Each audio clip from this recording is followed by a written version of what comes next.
The next step and the final step for the template is adding the same texture to the pens layers. It is more or less the same as on the upper layers. I want to, in this, we are in Photoshop, and I'm going to start with, I'm going to remove the white lace because I'm not going to use it anymore. Here it is, and so I have the base and I have the female baked for the legs. Like the upper part, I want to have the front and the back part disconnected. So I will copy this one time extra. This is with Ctrl G, and then double click this and call this base front, and this one I will call base back. There we go. And I will now with the marquee tool select one part, which is the front part. The front part on this part is on the right, and the back part, you can see the bottoms here, is on the left. So if I go to the front part, if I go to the back part, then I can remove this one with delete or backspace and have the front part out.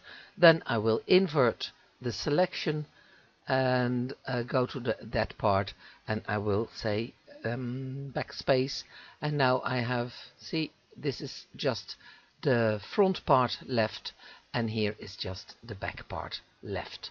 Good. No selection. I will start by pattern overlay and choose the same pattern that we had, and now we have to do something to make this match, because that is an SL thing. The scale of the back template is not the same as the scale of the front template.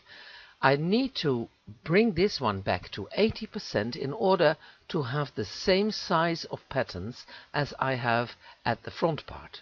I click OK for now, and I'm going to check in the front part, and I go a little bit closer to see where my pattern ends up. If I look here at the bottom line, I see it a light green and a dark green, and this pattern is actually exactly in the middle, and this point is exactly in the middle of the pattern. So going back to the front part and zooming in here, I can take away the UV lines to have a better look. I see the same light green and dark green, and I see that the pattern isn't matching as yet, so I double click the pattern overlay again, and I can move about this pattern, and I will let it end up exactly in the middle. I can see that it is now neatly in the middle, and this will match up later. Okay. I will do the same, exactly the same with the back part. I can check it first to see where the back part ends up. I can see here the middle is a blue and a pink line, and this part is exactly the middle part. So I go back to the back of the body. Now what I can do is right click and say copy layer style, and go to the back base, right click and choose paste layer style, and I have the layer style exactly on the same spot. And if I zoom in, I can see that I only need to adjust this a little bit more. It needs to be a little bit more up to be exactly in the middle of this pink and blue line. Okay, and that is about it. What I will do now is remove the edge matching guide, and I can upload this. I can save it with save as, and save it as a PNG file. Save and click OK, and then I can upload it into Second Life because it is going to be finished. I will with Ctrl U open this, and we have here the lower body template, and I will upload it. I don't even have to do it temporary because I know it is going to be right.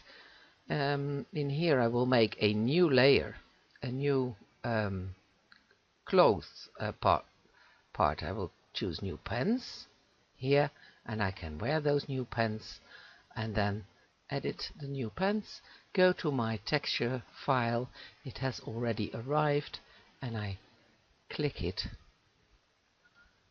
And now if I zoom in, I can see this is matching up pretty fine. It is matching up pretty fine in the middle, I should say, because you see that the wider you get, the more the texture walks away, so to speak, and the same goes in the back. In the middle it matches up fine, but as soon as you get to the sides it sort of runs away. In GIMP, because we have GIMP left, the procedure is more or less the same as we had in the upper part. I can remove the white lace.